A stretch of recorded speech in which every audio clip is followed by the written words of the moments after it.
इस वीडियो में हम लोग बात करने वाले हैं एमआईजी वेल्डिंग और टीआईजी वेल्डिंग के बारे में। एमआईजी वेल्डिंग क्या होती है और इसके यूज़ क्या है, इसके एप्लीकेशंस क्या है, एमआईजी वेल्डिंग के एडवांटेज डिसएडवांटेज, टीआईजी वेल्डिंग के एडवांटेज डिसएडवांटेज के बारे में हम लोग यहाँ पे बात करेंगे, हम लोग यहाँ पे डिस्कस करेंगे। तो इससे पहले कि आगे बढ़ें, आप सभी लोगों से रिक्वेस्ट है कि मेरे इस चैनल को सब्सक्राइब करें और बेल आइकन को जरूर दबाएं, जिससे कि आने वाले वीडियो की अपडेट आप तक सबसे पहले पहुंचे। तो चलिए शुरू करते हैं। सबसे पहले बात करें टीआईजी वेल्डिंग के बारे में। टीआईजी वेल्डिंग मतलब होता है टंगस्टन इनर्ट गैस वेल्डिंग, जिसका दूसरा नाम GTAW gas tungsten arc welding भी है। टंगस्टन वेल्डिंग में नॉन कंज्यूमेबल इलेक्ट्रोड का प्रयोग किया जाता है तथा सील्डेड गैस के रूप में यहाँ इनर्ट गैस का प्रयोग किया जाता है, जैसे आर्गन या हीलियम। नॉन कंज्यूमेबल इलेक्ट्रोड से यहाँ पे तात्पर्य है जो यहाँ पे इलेक्ट्रोड होता है वह फिलर मेटल का कार्य नहीं करता है। इलेक्ट्रोड नॉन कंज्यूमेबल होता है, मतलब इलेक्ट्रोड स्वयं नहीं पिघलता है।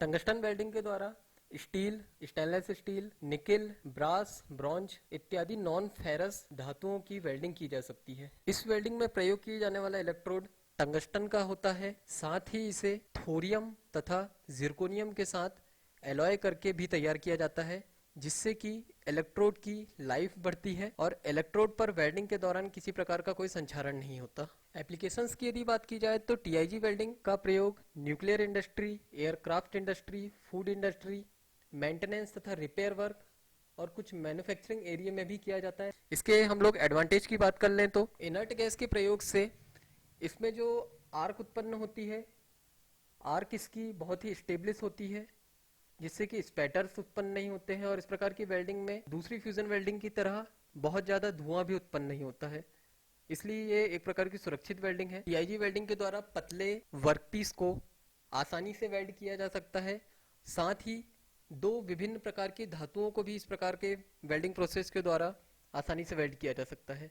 और यदि डिसएडवांटेज की बात की जाए तो डिसएडवांटेज यही है कि इसमें हमें फिलर रॉड का अलग से प्रयोग करना पड़ता है, जैसे कि हम लोग गैस वेल्डिंग में करते हैं। इसलिए यह वेल्डिंग प्रोसेस सामान्य से धीमी गति पर होती है। इस प्रकार की वेल्डिंग मशीन की कॉस्ट अधिक होती है, इसलिए बनने वाले वर्कपीस की कॉस्ट भी अधिक होती है। बात करें हीट इफेक्टेड जोन की तो टिग वेल्डिंग में हीट इफेक्टेड जोन बहुत कम होता है, जिससे हमारा वर्कपीस जल्दी गर्म नहीं होता। डिसएडवांटेज में इसके द्वारा सॉफ्ट मेटल्स तथा ऐसे धातु जिनकी की कंप्रेसिव स्ट्रेंथ कम होती है उन्हें भी वेल्ड नहीं किया जा सकता है। टीआईजी वेल्डिंग में प्रयोग की जाने वाली इनर्ट गैस वेल्डिंग पूल पर सील्ड का कार्य करती है, जिससे जब वेल्डिंग जॉइंट गर्म होता है तो उस पर किसी प्रकार के बाहरी गैस, नाइट्रोजन, ऑक्सीजन आदि का कोई इफेक्ट नहीं होता, जिससे हमारे वेल्डिंग जोड़ पर ऑक्साइड की परत नहीं बनती, साथ ही हमारा वेल्डिंग जोड़ मजबूत बनता है। टीआईजी के बाद हम लोग बात करते हैं एमआईजी वेल्डिंग की। एमआईजी मतलब होता है मेटल इनर्ट गैस वेल्डिंग, इसका दूसरा नाम है GMAW gas metal arc welding. यह एक प्रकार की फ्यूजन वेल्डिंग है। इस प्रकार की वेल्डिंग में एमआईजी वेल्डिंग में और टीआईजी वेल्डिंग में मुख्य अंतर यह है कि एमआईजी वेल्डिंग में जो इलेक्ट्रोड प्रयोग होता है वह इलेक्ट्रोड फिलर रॉड का भी काम करता है, मतलब इसमें इलेक्ट्रोड जो प्रयोग होता है वह कंज्यूमेबल इलेक्ट्रोड होता है, जबकि इसे टीआईजी वेल्डिंग में जो इलेक्ट्रोड प्रयोग होता है वह नॉन कंज्यूमेबल इलेक्ट्रोड होता है। मैं बार बार इस चीज को इसलिए फोकस कर रहा हूं क्योंकि दोनों में सबसे मेन मुख्य अंतर यही है कि टीआईजी में कंज्यूमेबल इलेक्ट्रोड का प्रयोग होता है, जबकि एमआईजी में नॉन कंज्यूमेबल इलेक्ट्रोड का प्रयोग होता है। एमआईजी वेल्डिंग में जो इलेक्ट्रोड होता है वह बेयर टाइप इलेक्ट्रोड होता है। एमआईजी वेल्डिंग को हम लोग MIG metal inert gas, MAG metal active gas और GMAW gas metal arc welding के नाम से भी जानते हैं। हमें यहाँ पे एमआईजी वेल्डिंग मशीन दिखाई दे रही है जिस पर इनर्ट गैस सिलेंडर लगा हुआ है, साथ ही यहाँ पे इलेक्ट्रोड लपटा हुआ पूरा एक वायर का बंडल दिखाई दे रहा है और इसी के साथ में जो वायर का बंडल है उससे निकलकर हमारे पास एमआईजी वेल्डिंग टॉर्च जुड़ी हुई दिखाई दे रही है। इसके इक्विपमेंट की यदि बात करें तो वेल्डिंग पावर सप्लाई, यहाँ पे डीसी पावर सप्लाई का प्रयोग किया जाता है। वायर फीडर, वायर को आगे फीड करने के लिए हमारे पास में वायर फीडर होता है। देन वेल्डिंग गन, जिसे हम लोग वेल्डिंग टॉर्च भी बोल रहे हैं, साथ ही हमारे पास में होता है ऑर्गन गैस सिलेंडर या हीलियम गैस सिलेंडर। यहाँ जो MIG वेल्डिंग टॉर्च होती है वह वायर फीडर के साथ जुड़ी हुई रहती है। जब हमें वेल्डिंग करना होता है तो फीडर की सहायता से रोलर में लपटा हुआ वायर वेल्डिंग के दौरान यूज किया जाता है। MIG वेल्डिंग टॉर्च को उपयोग के दौरान लगभग 10 से 20 डिग्री के कोण पर झुकाकर प्रयोग किया जाता है। जब भी हम लोग बात करते हैं इनर्ट गैस की, तो इनर्ट गैस में सर्वाधिक प्रयोग की जाने वाली गैस है ऑर्गन, जो कि आसानी से उपलब्ध हो सकती है।